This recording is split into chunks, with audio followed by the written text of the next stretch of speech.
Olá pessoal, sejam bem-vindos ao canal Dr. Henrique da Gama, o Conservador Patriota. Estamos aqui para mais um vídeo. O vídeo de hoje é a política da terra arrasada de Lula e do PT. Quando eu gravei os vídeos A Comunização do Brasil, partes 1, 2, 3 e 4, aqui no canal do YouTube, eu expliquei que o Brasil vive um processo revolucionário, que começou muito antes do PT chegar ao poder, mas que acelerou depois de 2003, quando Lula ocupou a presidência pela primeira vez. Temos que entender que, quando Lula assumiu o poder, ele ocupou a presidência nos anos 2000. O Brasil vivia um movimento e um momento histórico favorável. As commodities estavam com valor elevado, devido ao crescimento da China, que demandavam por commodities. Isso gerou um crescimento considerável na economia brasileira. O PIB, Produto Interno Bruto, do Brasil chegou a uma média de 4% ao ano, entre 2003 a 2010. Mesmo com a corrupção desenfreada que ocasionou o escândalo do Mensalão, Lula foi reeleito e conseguiu eleger Dilma Rousseff, uma completa desconhecida da política. Nessa época, a esquerda dominava o cenário nacional, PT, PSDB, que fingia ser um partido de direita. E no cenário internacional, que graças ao impulsionamento da economia do Brasil e através da corrupção, pôde ser implementado o projeto do Foro de São Paulo. E assim vários governos de esquerda, assim como as ditaduras da Venezuela, Nicarágua, Cuba, foram financiadas com dinheiro brasileiro.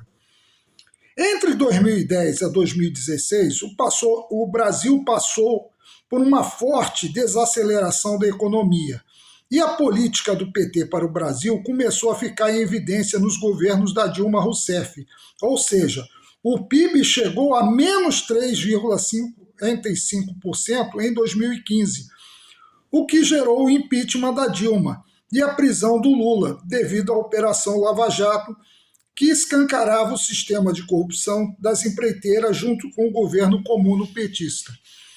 Entre 2017 a 2022, que foram os governos Michel Temer e Jair Bolsonaro, o PIB registrou um período de recuperação lenta pós-crise, ou seja, em 2017 cresceu 1,3%, em 2018 1,8%, em 2019 1,2%, em 2020 menos 3,3% devido ao impacto da pandemia, do Covid, e em 2021 4,8%, em 2022 3%. Ou seja, Lula recebeu o país com PIB com 3% positivo, em pleno crescimento econômico. Antes de assumir o terceiro mandato, Lula disse em uma entrevista com Leonardo Boff que ele não tinha mais tempo e deu a entender que daria continuidade ao projeto de comunização do Brasil. No primeiro ano, houve um crescimento de 3,2%, graças à política dos governos anteriores. No entanto, isso começou a cair e hoje a projeção é de apenas 1,96% no ano de 2026. O risco Lula. Hoje encontramos um cenário extremamente preocupante, com milhares de empresas fechadas e mais de 6 mil empresas em recuperação judicial. Podemos citar alguns exemplos de empresas que estão em recuperação judicial e por isso fecharam filiais e demitiram milhares de funcionários. Grupo Havana, 127 milhões em dívidas. Toque Stock, 1,12 bilhão. Casas Bahia, 4,1 bilhões em dívidas, fechou 298 lojas, reduzindo 30% de sua rede física e demitindo cerca de 3 mil funcionários. Grupo Pão de Açúcar, 4,5 bilhões de dívida, fechou 39 lojas, demitindo 37 mil colaboradores. Móveis Três Irmãos, falência decretada depois de 5 décadas.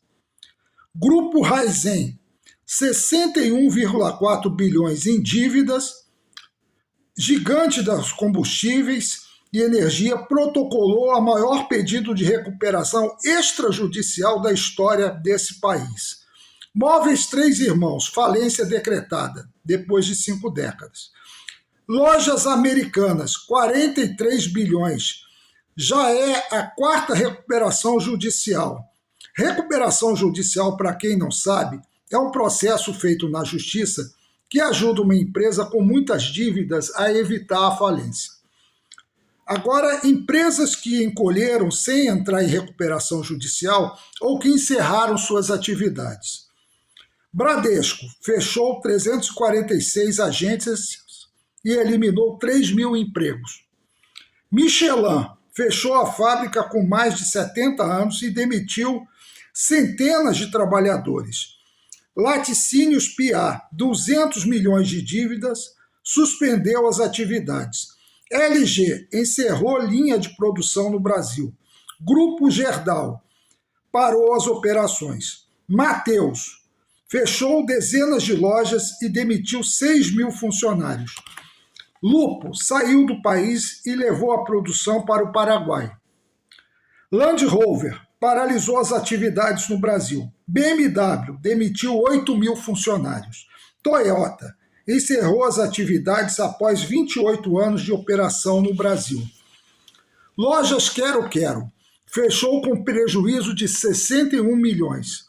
Além dos fechamentos das empresas e das demissões em massa, a dívida bruta do governo chegou a 81% e a dívida brasileira chegou a 94,3% do PIB, que muito acima da média de 77,2% projetada para a economia de países emergentes.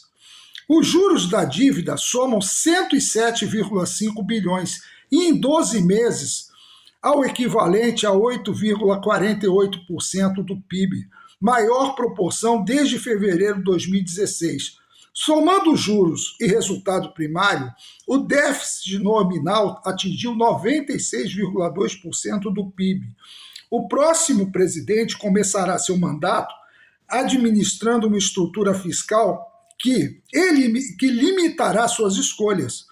O próprio Tesouro projetou um déficit primário de 0,4% do PIB em 2026 e 0,1% do PIB em 2027, e que em 2028 serão necessárias novas medidas, porque apenas os bloqueios de despesas não bastariam para cumprir as metas estabelecidas. Esse é o resultado de uma política de terra arrasada, que significa a destruição completa da economia do país, deixando todos na miséria e na indigência para implantar de vez o comum petismo bolivariano. Isso sem falar na famigerada reforma tributária, que encarecerá os produtos por penalizar o consumidor ainda mais e acelerará a inflação, podendo inclusive gerar falta de produtos nas gôndolas dos supermercados e um crescimento vertiginoso de dependentes do Bolsa Miséria. Caso Lula seja reeleito, o cenário será ainda mais devastador, podendo ocasionar revoltas populares. Para isso, o STF instaurou um aparato repressor, através da famigerado inquérito das fake news, e demais medidas adotadas tanto pelo governo como pelo STF para reprimir qualquer movimento popular feito pelo cidadão contra o governo, que serão discutidos em outro vídeo, né?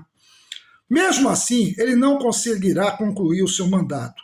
O Brasil precisa entender de uma vez por todas que estamos em um processo revolucionário de comunização do país e que só poderá ser detido não só tirando o PT do poder, mas exigindo uma nova Constituinte, que promulgue uma nova Constituição com menos Estado e maior ênfase no cidadão. É preciso refundar o Brasil. Para quem me acompanha e sabe que eu venho falando desse processo revolucionário há anos, eu gravei 4 vídeos sobre isso, comunização do Brasil, e nós estamos num processo acelerado para ir para uma ditadura comunopetista bolivariana, Eu não tenho a menor dúvida quanto a isso. Só que as pessoas não entendem isso. Elas acham que a eleição vai resolver alguma coisa. Não vai. Já está tudo armado para esse sujeito ser reeleito. Só não vê quem não quer. Mesmo que ele não seja reeleito, que venha o outro concorrente, seja o Flávio Bolsonaro ou qualquer outro, vai encontrar um cenário muito grave nesse país. Então nós temos que nos preparar, porque podem haver revoltas populares e muita insatisfação por parte dos trabalhadores. Por isso encerro o meu vídeo, peço a todos que curtam, compartilhem, se inscrevam no canal e vamos em frente. Muito obrigado.